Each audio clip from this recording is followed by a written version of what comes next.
The mother of a dying little girl says the Obama administration is choosing to let her daughter die. 10-year-old Sarah Murnaghan has been waiting a year for a lung transplant she desperately needs to live. But policy requires children to be at least 12 before they can qualify for an adult lung. On Friday, Health Secretary Kathleen Sebelius refused to intervene, instead ordering the transplant guidelines to be reviewed.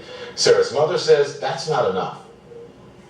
I have a lot of faith that we've effected great change for children in the future.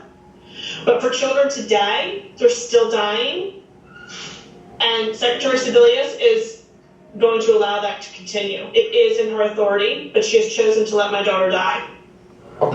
She's now making a direct plea for anyone to donate a lung in Sarah's name. The Health and Human Services Department says it is very sympathetic to the situation and aims to be fair. So joining me now is Dr. Devi. I got that out correctly, right? Sarah has had cystic fibrosis since being born.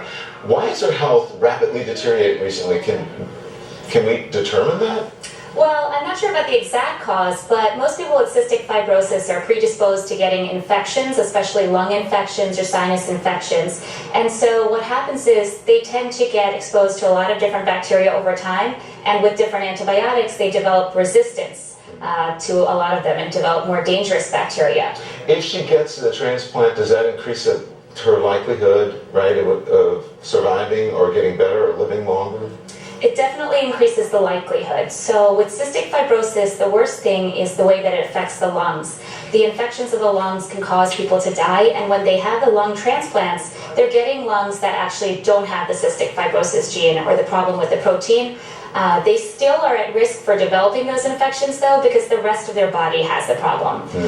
The problem with cystic fibrosis is actually that one of the proteins that regulates your electrolytes is damaged. So it can affect your sweat, your digestive system, it can affect your sinuses, and it can affect your mucus. All right, we'll be following this story very closely, of course, and a lot of people are paying attention to this. I mean, the guidelines are being reviewed. Again, there's going to be more developments in this. Let's talk about something else, this MERS virus that is scaring a whole lot of people, or Middle East Respiratory Syndrome. Help us understand exactly what it is and why it is deemed to be so dangerous. Well, MERS virus is a virus that affects the lungs as well. So it can cause pneumonia, it can cause high fevers, and it's concerning because it's deadly. So far there have been reports of about 50 people who've been infected with it.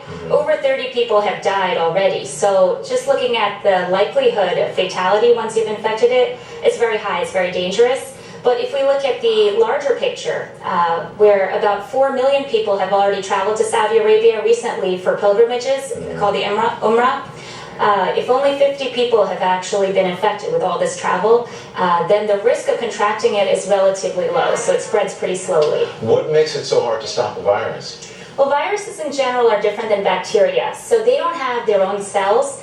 What they do is they join with human cells and they infect the human. So in terms of drugs, normally what you do is you get a drug that attacks bacteria, kills bacteria, and your human cell is all right. In this case, what happens is it's difficult to develop a drug that will kill the virus without killing the human cell as well. Yeah. So they are very hard to stop. All right. We have a little bit of time here. I'm going to ask you something that I didn't speak to you about, but it's something I read about in the New York Times. Okay.